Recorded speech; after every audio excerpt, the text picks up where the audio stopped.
Hey, what is up, Frag fam? Corbin here again from Northwest Scent. So now that we are into August and actually getting towards like the end of August basically at this point, it is definitely cooling down a little bit, especially where I'm at. So I thought it would be really interesting to talk to you guys about 5 fragrances that I think are good summer transitioning into fall fragrances. So these are ones that are gonna work in either season, assuming it's not too cold out or too hot out. Again, pretty versatile here. We do have some niche and designer fragrances. And additionally, I tried to talk to you guys about fragrances that I don't see get much talk from other people as well. So we got some unique ones here. So if you guys want to find out all about these fragrances, then please stick around.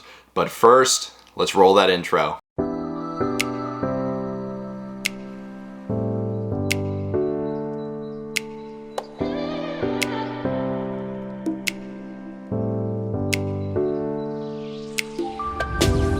Alright guys, welcome back from the intro, and like I said, this is going to be 5 fragrances that are perfect for that summer transitioning into fall kind of season or time of year. So let's hop into the video with the number 5 spot.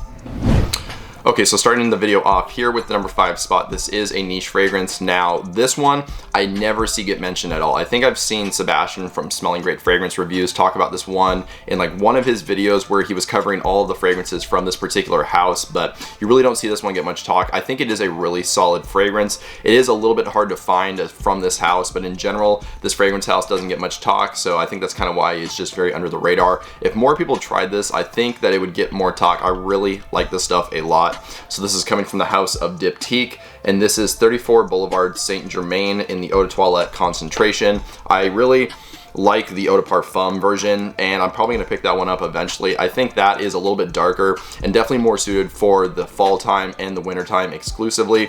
This one has a freshness to it that I think makes it perfect for that transition season, again, like summer to fall or even spring into summertime. Like I said, it brings a little bit of freshness. You get that from citruses, and there's some black currant in here as well, which brings a really nice kind of sweet, juicy, kind of fruity quality to this fragrance. There's fig leaf in here as well, which if you guys are unfamiliar with fig leaf, usually it brings kind of a green feel, but it is rather fresh as well. I really like the way it smells in fragrances, but as this thing kind of dries down a little bit, and even from the opening actually, you can get some of these darker kind of facets. There's woody notes in here. You get a lot of spices in here like cinnamon and then cloves, and there's even a little bit of a resinous quality and an actually decently prominent kind of floral quality to this fragrance as well, but I don't think it makes it unwearable for men. I find this thing perfectly unisex. It smells really, really nice. So as you can tell from that, there's a lot of stuff going on in here. It's fresh, it's kind of fruity, sweet, floral, it's juicy, it's woody, it's resinous, spicy, has a nice little floral side to it as well. There's a lot going on in this fragrance. Again, I think this is going to work really well in those transition kind of times of the year, in particular the time of year we're in right now. And if you want something that smells very unique and not many people are talking about or wearing,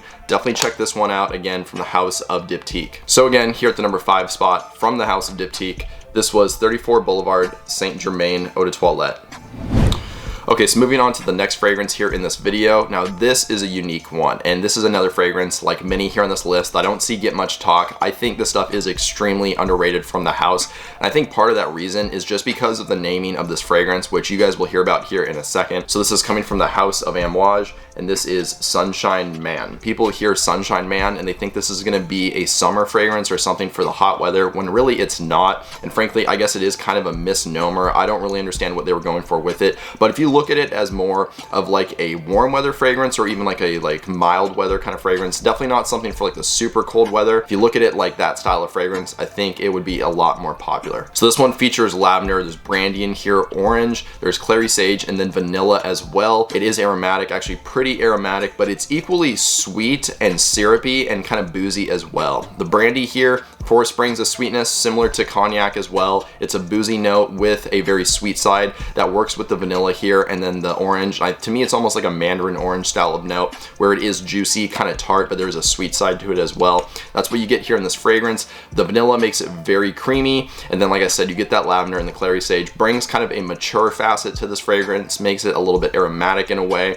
Really solid. If you guys kind of want to imagine how this one smells, it's like a boozy kind of orange creamsicle style fragrance. So So again, it's very orange heavy. It is very sweet, very creamy, but there's kind of this booziness layer kind of over everything with an aromatic touch as well. Absolutely beast mode, just like many Amouage fragrances. This stuff lasts all day and you don't need many sprays to actually smell it. And again, just because of the sweet side to this and kind of that booziness, I think this would work well in those transition styles of year like we're about to get into right now. But again, there is a fruity, citrusy side to this as well, and even the kind of that fresh aromatic lavender that I think makes this kind of a little bit more good for the warm-ish weather in a way. So that's why I think this is a great transition style fragrance, and again, a very unique one as well. Not many people talk about this stuff or wear it, so you'll definitely smell unique when you're rocking this one. So again, the next fragrance we talked about here at the number 4 spot from the house of Amouage, that was Sunshine Man.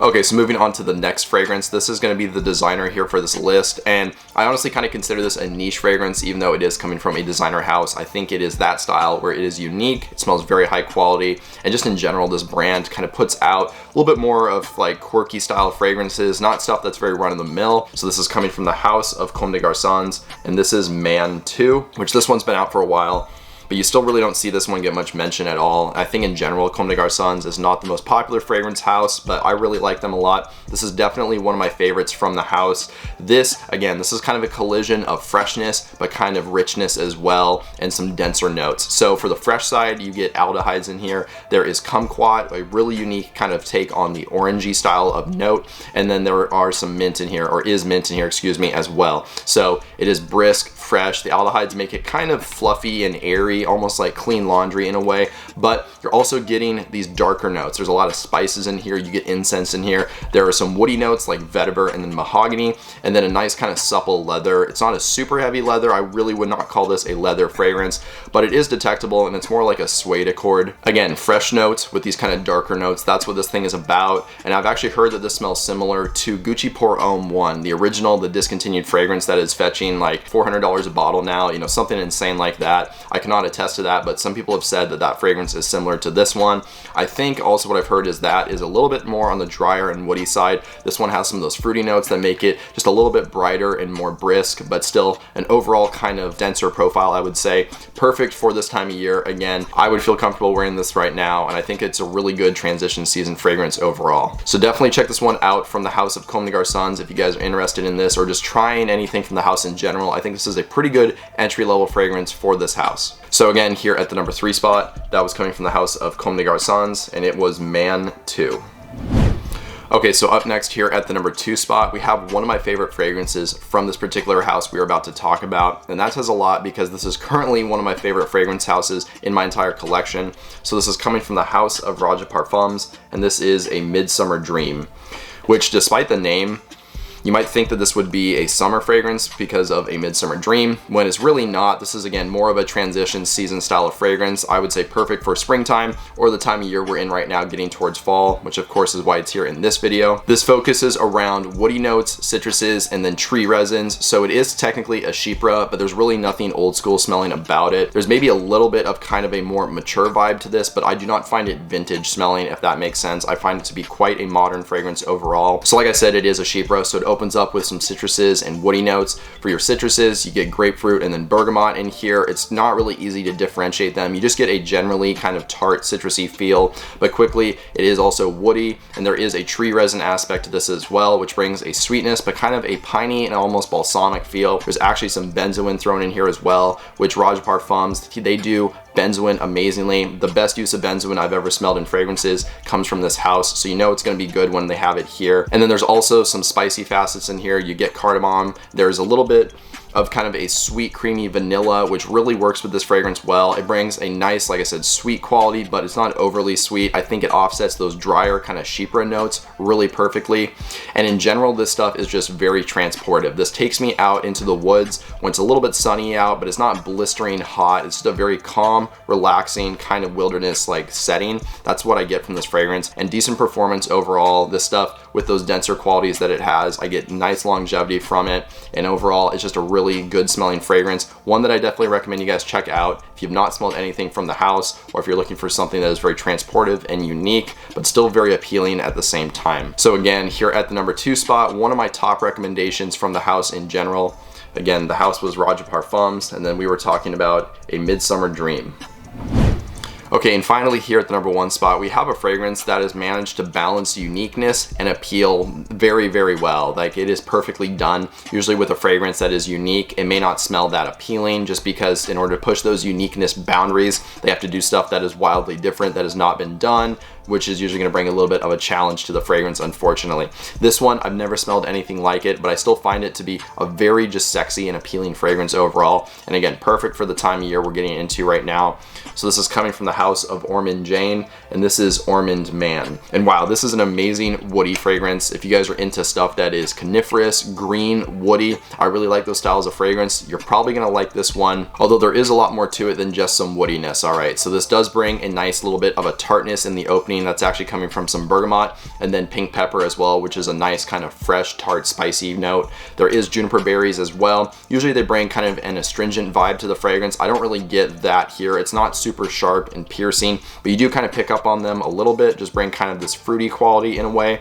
There's actually a nice spicy component to this as well, coming from some coriander, which actually brings a little bit of a savory quality, believe it or not, as well. This is not a gourmand fragrance, but you can almost pick up kind of on this like savory spiced note. It works really well, again, with those tartar notes and then those nice kind of masculine woody notes in this fragrance. And again, it would be really hard for me to place this into a specific season, just because, again, it has all these different facets, which is why I think it's a perfect transition season fragrance. So in summary, this thing is fresh, spicy, savory, actually a little bit sweet, which I don't think I mentioned, and then woody as well. Very woody, coniferous smelling, very masculine in general. A perfect fragrance for this time of year, and again, something to stand out and smell unique, but very appealing at the same time. So again, the last fragrance we talked about was coming from the house of Ormond Jane, and it was Ormond Man.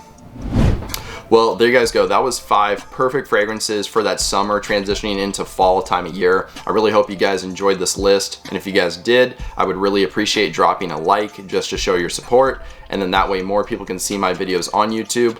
Additionally, if you want to write a comment, maybe just let me know your thoughts, as well as some new video ideas or topics, that would be great too.